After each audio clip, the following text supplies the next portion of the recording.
जल दूषित हुए किपरि?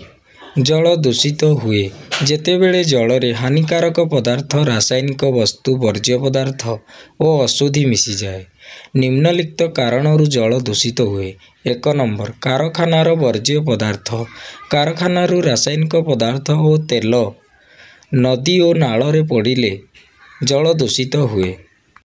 2 नंबर मनुष्य और गृह संबंधित वर्ज्य पदार्थ, घर, हस्पिटाल और बजारर त्याग्य पदार्थ जेतेबेले जलरे पड़े तेबे जल अशुद्ध हुए।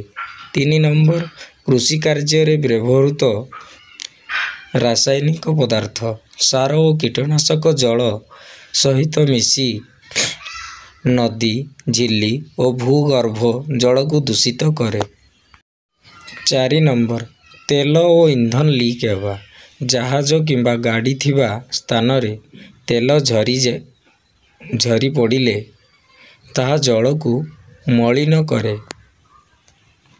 5 नंबर प्लास्टिक और अन्यान्य अविघटित पदार्थ, प्लास्टिक बोतल, पैकेट और अन्यान्य त्याग्य वस्तु जलरे पड़ी दीर्घ समय पर्यंत प्रदूषण सृष्टि करे।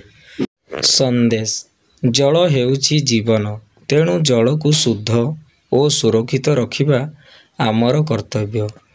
जदि आपण मानकु वीडियोटी भल लागिला ताहाले गोटे लाइक, सब्सक्राइब निश्चित भाव में करंतु।